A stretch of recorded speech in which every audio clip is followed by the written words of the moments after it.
The numbers, as put out by Tom Bevan, who's he runs Real Clear Politics, and he took a hard look at why things were off. The RCP averages were off, and certainly Trafalgar was off. And he said, the more you dig through the numbers, the more stunning the election looks. GOP moved the national vote roughly 7 points in their direction from 2020, but will gain only a handful of House seats and make no gains or may even lose a seat in the Senate. He goes on to say, point out that those who rated the economy not so good overwhelmingly voted for Democrats, including in all the major Senate races. And then he says, to me, the biggest stunner was independent voters who went for the incumbent party by 2 points, 51-49, after 4 straight midterm cycles of breaking in favor of the out party by double digits. So not only did they not break for the out party, they went for the in party by 2 digits. And then he points this out. On average, Dems voted 3 points more along partisan lines in battleground Senate races than the GOP did. Made a difference in GA, in Georgia, Arizona, and Nevada. I think that's fascinating. The Democrats did vote partisan lines, and the GOP did too, but the Dems did it a little bit more. More GOPers wavered on this election than the Dems. And I think a lot of us, when we look at the youth vote, we think that people wouldn't fall for this. So in the last 60 days, the youth of America was said, I'm going to cancel a lot of your student loans. We thought, oh, that's just that's just pandering. Nobody would believe that. And then they said, we're going to give you amnesty for marijuana conviction. Oh, who cares about that? It won't affect that many people. Or these people are going to take abortion away from you. And those issues for that rubric, and they're galvanized on the campuses of that half of the nation that goes to college. They just were overwhelmingly deleterious to the Republican cause, and I don't know how I don't know how you get them back, or whether you want them back, or how do you counteract them with other constituencies. I know here in California, we had about 40 to 42% Mexican American voting Republican. And in a usual election, because they've lost the white working class, that would have been fatal to lose 42% of the Mexican, and it didn't. It didn't hurt them.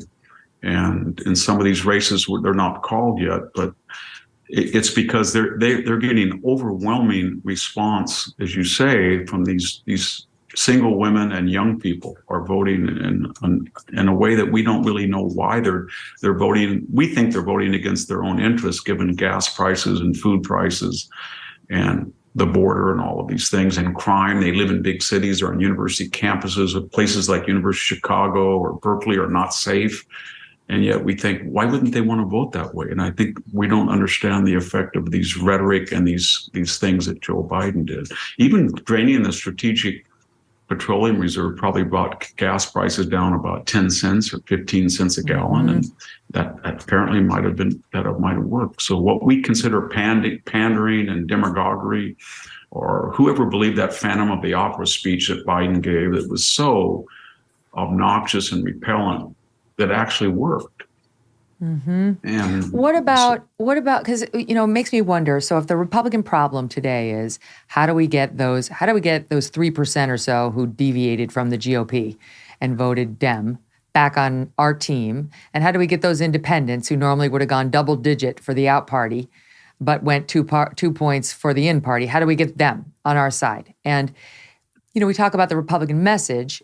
It was considered smart strategy to make it a referendum on Joe Biden. The argument in favor of not really putting out a specific agenda was, don't make it about us. Just keep the laser beam on the president, whose approval ratings are at record lows, because traditionally that has worked. And, obviously not this time. So this is where the John Podhoretzes of the world come in, who's writing another front page article for the New York Post every day about how it was all Trump, election denialism, bad candidates who were too Trumpy. And that's, he and many other, even Republicans, are saying that's how you get those people back. What do you make of it? In some ways, but I think the problem, he's off on that, because I think the problem was really that once you are being called an election denialist or un-American or semi-fascist, and that's an effective propaganda, and you're on the other side saying Joe Biden is non-compos mentis. He's shaking people's hands that don't exist, or the border, or crime. And it's all an attack on Biden. And they're saying these people they attack.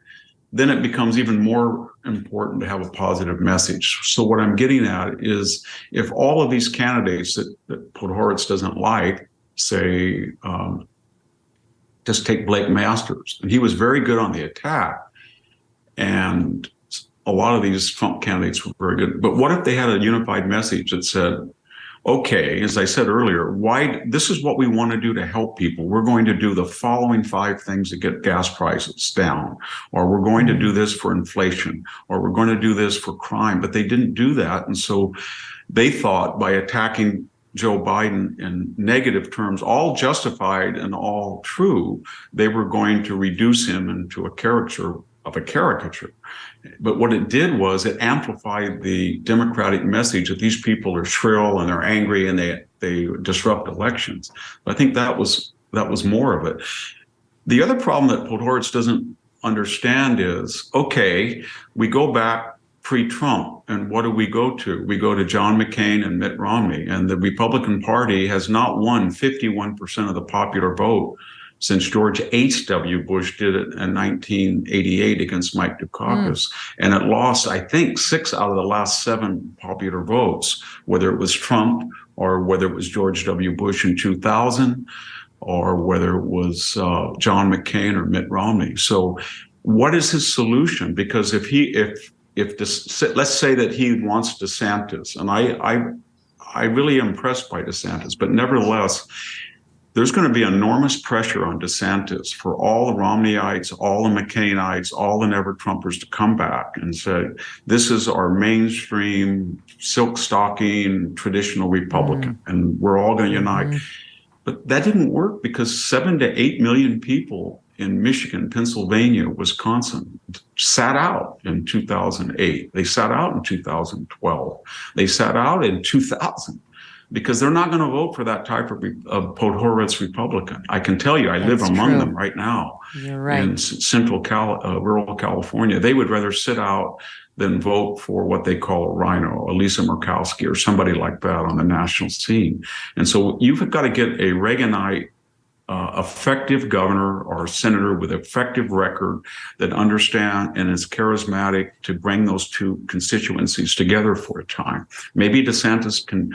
I think the biggest mystery about DeSantis is that because he's come on this stage so quickly and so effectively, half the country, half the Republican Party said, well, this is kind of like a Reaganite guy. He takes the fight. We had reservations because we didn't know if he had fire in the belly. He took the argument to the opponents like Trump did, but he does, and he lacks Trump's cul-de-sac spats. So he doesn't tweet. So he's the ideal. And then the other half said, well, wait a minute. We don't know whether he's really going to stand up to the pressure or not. He might be the perfect candidate like Scott Walker was, Purple State governor at the time, took on the teachers union. And what happened in 2016? He was devoured by Trump on the debate stage, and he kind of fizzled out. I've never been able to compost before. I've never tried composting before. It just seemed too complicated and like too much work. Not anymore, thanks to Lomi. Lomi allows me to turn my food scraps into dirt with the push of a button, and it's fun. Lomi is a countertop electric composter that turns scraps into dirt in under 4 hours. There's no smell when it runs, and it's super quiet. Thanks to Lomi, I have way less garbage each week.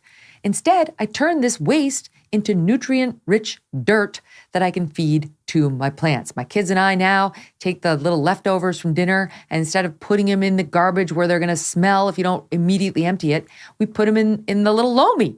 And it's hilarious. You got to get the Lomi. Like, here's the little instruction sheet. I'm just going to give you a sample.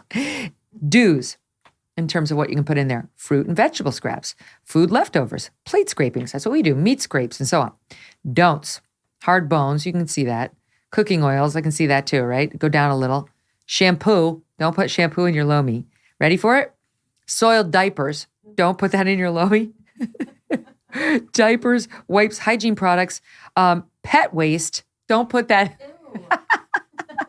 So Lomi has idiot-proofed the whole process for you. Even I cannot screw it up. And I'm actually looking forward to the Lomi at the end of my meals. Now I'm composting, I'm creating soil instead of waste, and I still put the pet products out in the little pet trash can we have outside, as you should do too. I have a basically limitless supply of dirt for my growing garden.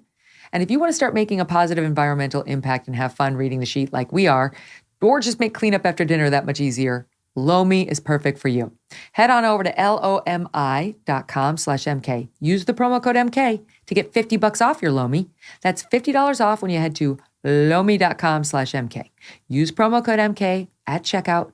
Food waste is gross. Lomi's your solution. With the holidays just around the corner, Lomi will make the perfect gift for someone on your shopping list. Lomi.com/MK.